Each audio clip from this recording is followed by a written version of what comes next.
এই সময় বাজারে তাজা আর কচি পটল পাওয়া যায়। আজকে আমি শেয়ার করছি দারুণ স্বাদের নিরামিষ পটল আলু কুমড়োর তরকারি রেসিপি। খুব সহজেই তৈরি হয়, খেতেও দুর্দান্ত লাগে।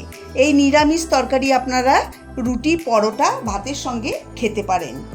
নমস্কার, আমি রিমির বাঙালি রান্নাঘরে আপনাদের সবাইকে স্বাগত।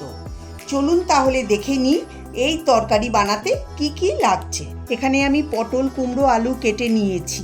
পটলের দুদিকের মুখ কেটে নিয়ে পটলের খোসা অল্প করে রেখে কেটে নিয়েছি। তারপর দুভাগ করে নিয়েছি। কুমড়োর খোসা ছাড়িয়ে একটু মোটা আর লম্বা করে কেটে নিয়েছি। আর দুটো ছোট সাইজের আলুর খোসা ছাড়িয়ে ডুমো ডুমো করে কেটেছি। দুমুঠো ছোলা 3 ঘন্টা জলে ভিজিয়ে রেখে দিয়েছিলাম। তারপর সামান্য লবণ দিয়ে সেদ্ধ করে নিয়েছি। সব সবজি কেটে ভালো করে ধুয়ে নিয়েছি। একটা মশলা তৈরি করব। বাটিতে দিয়ে দিচ্ছি 1 চা চামচ জিরের গুঁড়ো, 1/2 চা চামচ ধনের গুঁড়ো, 1/2 চা চামচ লঙ্কার গুঁড়ো, 1/2 চা চামচ হলুদ গুঁড়ো, 1 চা চামচ আদা বাটা। অল্প জল দিয়ে মশলা ভালো করে মিশিয়ে রেখে দেব। কড়াইতে 3 টেবিল চামচ সর্ষের তেল দিয়ে ভালো করে গরম করে নেব। তেল গরম হলে কেটে রাখা পটল আর কেটে রাখা কুমড়ো দিয়ে দেব। তেলের সঙ্গে একটু নেড়ে চেড়ে নেব।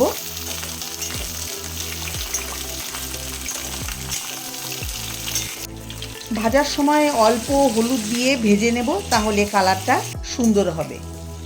এখন মিডিয়াম ফ্লেমে 4 মিনিট পটল কুমড়ো হালকা করে ভেজে নেব। সারা গরম জুড়েই বাজারে পাওয়া যায় পটল। পটল একটি অত্যন্ত পুষ্টিকর এবং হালকা সবজি। পটলে থাকা ভিটামিন এ, সি এবং ফাইবার রোগ প্রতিরোধ ক্ষমতা বৃদ্ধি করে, ওজন নিয়ন্ত্রণে রাখে। পটলে থাকা ক্যালসিয়াম হাড় মজবুত করতে সাহায্য করে। এছাড়া পটল পেট ঠান্ডা করতে কাজ করে। লিভারের সমস্যায়ও পটল খুবই উপকারী। পটল আর কুমড়ো হালকা করে ভেজে নিয়েছি, এখন তুলে নিচ্ছি। তুলে একটা প্লেটে রেখে দেব। পটল ভাজার পর কড়াইতে অল্প তেল আছে, দিয়ে দিলাম 1 টেবিল চামচ সর্ষের তেল। তেল গরম হলে ফোড়নে দিয়ে দেবো 2টো শুকনো লঙ্কা, একটা তেজপাতা, 1/2 চা চামচ গোটা জিরে। 35-40 সেকেন্ড মশলা ভেজে নেব। এরপর কেটে রাখা আলু দিয়ে দেব। আলু দিয়ে তেলের সঙ্গে একটু নেড়ে চেড়ে নেব। দিয়ে দেব অল্প পরিমাণে লবণ আর অল্প পরিমাণে হলুদ গুঁড়ো। লবণ আর হলুদ গুঁড়ো আলুর সঙ্গে ভালো করে মিশিয়ে মিডিয়াম ফ্লেমে আলু গোল্ডেন করে ভেজে নেব। আলু ভাজা হলে এর মধ্যে তৈরি করা মশলা দিয়ে দেব একটা বড় সাইজের টমেটো মিহি করে কুচিয়ে, 2টো কাঁচা লঙ্কা চেরা, তার সঙ্গে দেব স্বাদমতো লবণ। এবার মশলা টমেটো আলুর সঙ্গে খুব ভালো করে মিশিয়ে দেব।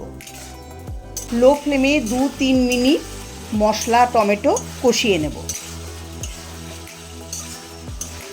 মশলা কষানো হলে সেদ্ধ করা ছোলা দিয়ে দেব। এবার মশলার সঙ্গে ছোলাও 1-2 মিনিট লো ফ্লেমে কষিয়ে নেব।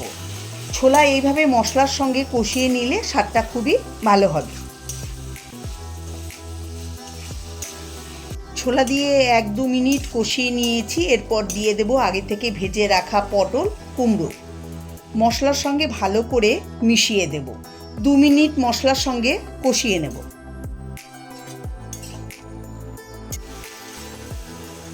এরপর দিয়ে দেব জল এমন দিতে হবে যাতে সবজি জলে ডুবে যায়। সব সবজি খুব ভালো করে সেদ্ধ করে নিতে হবে।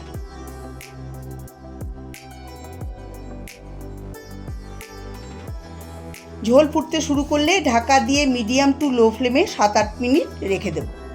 7-8 মিনিট পরে ঢাকা খুলে নিচ্ছি। দেখুন সব সবজি সুন্দর সেদ্ধ হয়ে গেছে। এখন এর মধ্যে দিয়ে দেব 1 চা চামচ চিনি। নিরামিষ রান্নাতে চিনি দিলে স্বাদটা খুব ভালো হবে। দিয়ে দিচ্ছি 1/2 চা চামচ গরম মশলার গুঁড়ো, তার সঙ্গে দিচ্ছি 1/2 চা চামচ ঘি। সব কিছু মিশিয়ে নিচ্ছি। তৈরি হয়ে গেল দুর্দান্ত স্বাদের পটল আলু কুমড়োর নিরামিষ রেসিপি। আমার আজকের এই রেসিপি আপনাদের কাছে কেমন লাগলো অবশ্যই জানাবেন। যদি ভালো লেগে থাকে তাহলে আপনারা বাড়িতে অবশ্যই একবার ট্রাই করে দেখতে পারেন। আশা করি আপনাদেরও ভালো লাগবে। ভালো লাগলে লাইক কমেন্ট শেয়ার করবেন। আমার চ্যানেলে নতুন বন্ধু হয়ে থাকলে চ্যানেলটাকে অবশ্যই সাবস্ক্রাইব করার অনুরোধ রইল। সবাই ভালো থাকবেন, সুস্থ থাকবেন। নমস্কার।